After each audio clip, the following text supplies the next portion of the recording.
एक लड़की जो छोटे शहर से आई थी, सपने बड़े थे लेकिन जेब खाली। जब उसने कहा मैं एक्ट्रेस बनना चाहती हूँ, लोगों ने हंसी उड़ाई। कॉलेज छोड़ा, मुंबई गई और रिजेक्शन पे रिजेक्शन मिला। लेकिन एक दिन पूरा इंडिया उसे नेटफ्लिक्स पे देख रहा था। क्या आप जानते हैं कैसे? ये कहानी है उस लड़की की जो गिरती रही लेकिन उठती रही, और आज वो लाखों दिलों की रानी। पटियाला, पंजाब की गलियों में एक साधारण सा घर। वहीं रहती थी आर्या वर्मा, एक 20 साल की लड़की। पिता सरकारी स्कूल में टीचर, माँ गृहिणी, परिवार मध्यम वर्गीय, लेकिन सपने आसमान छूने वाले। आर्या की दुनिया किताबों, नाटकों और स्कूल के एनुअल फंक्शन से सजी थी। हर नाटक में वो मुख्य किरदार बनती। स्कूल की ऑडिटोरियम में तालियों की गूंज ही उसकी असली कमाई थी। लेकिन जब उसने 12वीं के बाद कहा, पापा मैं एक्टिंग करना चाहती हूँ, घर में सन्नाटा छा गया। डॉक्टर बन, इंजीनियर बन, ये एक्टिंग लड़कियों के बस की बात नहीं होती। पर आर्या जानती थी वो एक आम लड़की नहीं थी। कॉलेज में दाखिला लिया बीए में, पर मन लेक्चर्स में नहीं, थिएटर ग्रुप में लगता था। एक दिन कॉलेज में एक थिएटर कंपटीशन हुआ। दिल्ली से एक जज आया था, फिल्म इंडस्ट्री से जुड़ा हुआ। जब उसने आर्या का परफॉर्मेंस देखा तो बस इतना कहा, तू स्क्रीन पर चमक सकती है, बस हिम्मत चाहिए। बस यही बात आर्या के दिल में गूंजती रही। स्क्रीन पर चमक सकती है, पर आसान नहीं था। एक दिन आर्या ने हिम्मत करके माँ से कहा, माँ मैं कॉलेज छोड़कर मुंबई जाना चाहती हूँ। माँ का चेहरा सफेद पड़ गया। लड़कियां ऐसे घर नहीं छोड़ती आर्या। पड़ोसी, रिश्तेदार, दोस्त सबने मजाक उड़ाया।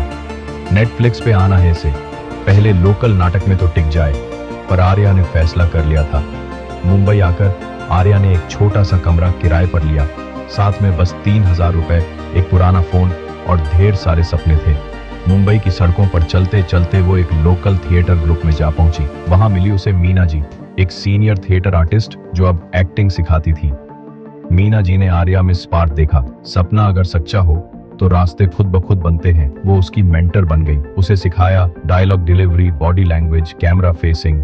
अब आर्या ने मुंबई की दुनिया में कदम रख दिया था। स्ट्रगलर्स की भीड़ में एक और चेहरा। हर दिन ऑडिशन, हर दिन रिजेक्शन। तुम्हारा लुक काम नहीं करेगा, तुम्हारी हिंदी बहुत पंजाबी लगती है, you are looking for someone fairer. लेकिन आर्या हार मानने वालों में से।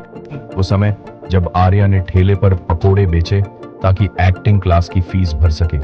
रात को डिलीवरी एप्स के लिए पार्ट टाइम डिलीवरी की, दिन में ऑडिशन। कुछ लोग उसका मजाक उड़ाते थे तो कुछ उसका साथ देते। उसके साथ की एक लड़की नेहा, जो टिकटॉक पे वीडियो बनाती थी, आर्या को बार बार कहती, रील्स बना, ऑनलाइन डाल।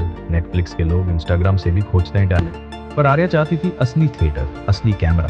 एक दिन लगातार रिजेक्शन के बाद आर्या की तबीयत बिगड़ गई। बुखार, कमजोरी और अंदर से टूट गई। उसने माँ को कॉल किया और बोली, शायद आप सही, ये शहर मेरे लिए। पर माँ की आवाज आई, अगर वापस आएगी तो क्या मिलेगा? हार, कम से कम हाँ कोशिश तो कर रही है बेटा। इस कॉल के बाद आर्या ने हार नहीं। कुछ ही दिनों बाद एक वेब सीरीज के लिए ऑडिशन। नेटफ्लिक्स इंडिया की नई सीरीज शहर टू गेट। आर्या ने ऑडिशन दिया बिना ज्यादा उम्मीद। 2 हफ्ते बाद एक कॉल आया, congratulation, you selected as lead actor. उस दिन आर्या ने फोन रखकर खुद को शीशे में देखा और कहा, अब दुनिया मुझे देखेगी। शूटिंग शुरू हुई, डायरेक्टर इम्प्रेस्ड, पूरी टीम स्टन्ड। आर्या जैसे कैमरे के लिए बनी हो। सीरीज रिलीज हुई, पहले ही हफ्ते में ट्रेंडिंग टॉप 3 में। लोग सोशल मीडिया पर पोस्ट करने लगे, who is Arya Verma, new face, next big star, from unknown to unforgettable. अब आर्या सिर्फ पटियाला की लड़की नहीं रही, वो नेटफ्लिक्स स्टार बन चुकी थी। उसे अवार्ड शोज में बुलाया जाने लगा, इंटरव्यूज होने लगे। माँ बाप की आंखों में डर के आंसू थे। वही लोग जो मजाक उड़ाते थे अब फोटो खिंचवाने की लाइन में। आर्या अब अपने जैसे हजारों लड़कों को सिखा रही है, सपनों का पीछा करो, भले ही दुनिया तुम्हारा साथ ना दे, क्योंकि अगर तुम हिम्मत नहीं हारते तो हार कभी जीत नहीं सकती। आज भी वो अपने इंस्टाग्राम पर यही लिखती है, कॉलेज छोड़ा था सपने में, कहानी का संदेश। सपनों की राह में रुकावटें आएंगी, ताने भी मिलेंगे, लेकिन अगर जुनून सच्चा हो तो हर गिरावट एक नई उड़ान है।